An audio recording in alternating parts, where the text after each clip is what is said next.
We're live from Lollapalooza here on XRT. I'm Marty Lennartz, and as promised, joined by Django Django, Dave, Vince, Jimmy, Tommy. How you guys doing? Hello. Good, thanks. Very good. There. Cheers. Yeah, nice to talk to you. Nice to see you again. You came up to the Bud Light Live stage yesterday and performed some songs for us. That was fun. It was a nice way to start off the morning, start off Lollapalooza. Definitely. Yeah. It was a kind of a more acoustic-y kind of set, sort of stripped back.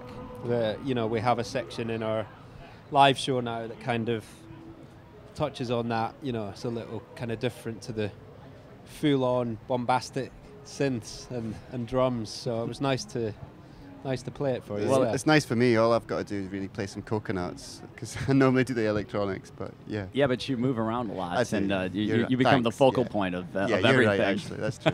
Attention seeker.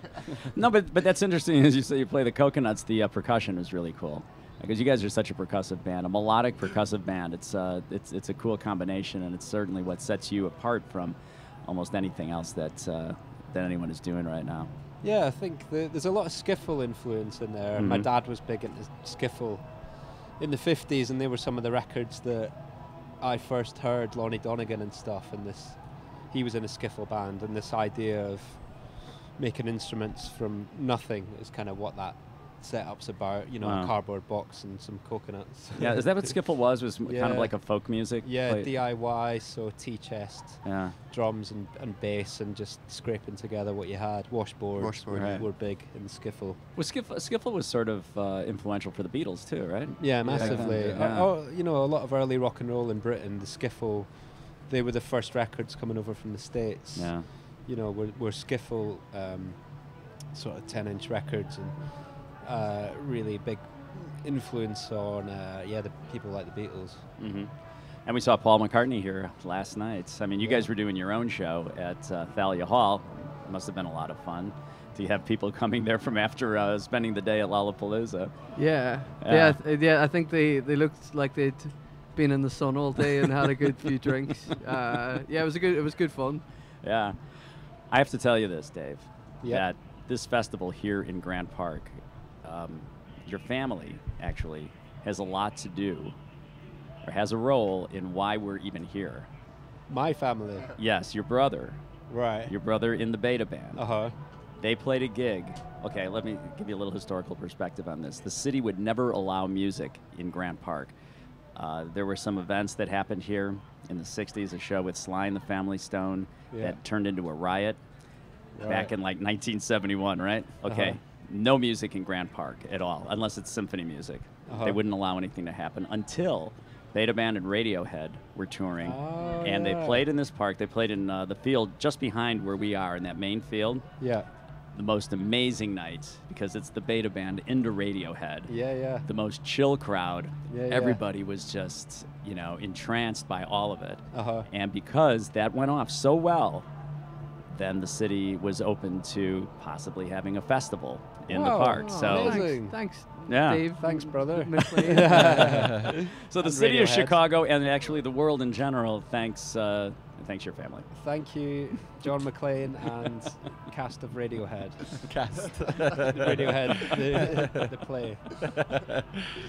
Well, that was great. Yeah. Cheers for telling us that. It's a good little- Well, I met your brother back then. Yeah. He came to the radio station. Beta Band came to the radio station and played. Oh, here's another cool story about not to get off Django Django, but Beta Band comes to the radio station and they perform 3 songs acoustically. Yeah. And they had not done that before. They had never really played that many acoustic performances, right? So they do a show. It's at the Vic Theater that night, and there's a power failure in the neighborhood, so everything goes out except for some emergency lights. Right. So the Vic Theater is dark and there's no power. And they played that acoustic set that they did at the radio station. It was it ended up like a rehearsal for them. They did 4 songs, and that's all they could play. Oh, amazing. That's great. We should take that kind of philosophy forward. We've got a terrible track record of generators breaking down and stuff. We should just do get acoustic more often. Get the candles out. Get the candles out. Yeah. Well, that's cool. That's kind of what you did yesterday. Yeah. Which was really a lot of fun. Yeah. Now you're playing tonight. Yep. Here at the festival. How do you do a big festival like this? Like what's different from how is it bigger than your club show, than your theater shows, or? It's shorter set, so you Mhm. kind of squeeze all the most kind of fun party tunes in. You know, definitely no acoustic breakdowns, but just try and kind of take the best bits, Yeah. squeeze them into 40 minutes. You know, and then I guess you just sort of ramp it up a little bit. Yeah. Everything gets ramped up a bit to try and come across, you know, to big Yeah. crowds. I guess we've done a few huge kind of festivals now, like Fuji Rocks and Here Today, you know, that kind of big crowd, you know, so Sure. sort of getting used to it a little bit. Yeah, well, it's pretty cool that you know, initially the music started like in your bedroom, basically, Dave, and Yeah. you know, a kind of a bedroom project that now is being played out in fields and festivals in the summertime. That's It's mad. isn't yeah. that crazy? Yeah, Yeah. but it makes perfect sense because I think your music really fits the venue. Yeah, I think, you know, the Vinny and Jim's songs are there, you know, and I think with good songs you can just kind of adapt it to anything, you know, the backbone's there, you know, a lot of the intricacies from especially the first album you have to strip back to make the whole thing a bit more kind of bombastic and a Yeah. bit more kind of lively. Everything gets speeded up a lot, I've noticed as well, to try and get the energy up, but yeah, it's fun. It's a headache sometimes. It's just one of these things you kind of try and, as the band grows, the sound grows, and you try and adapt the live show, really. Right.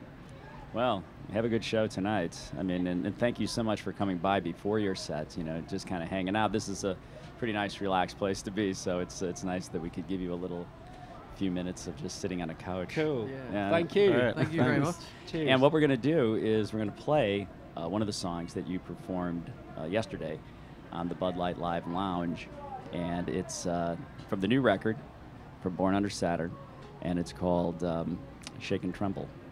Cool. Great. Thank you. Okay. Enjoy. Cheers. It's Cheers. Django Django, and we are live from Lollapalooza on XRT.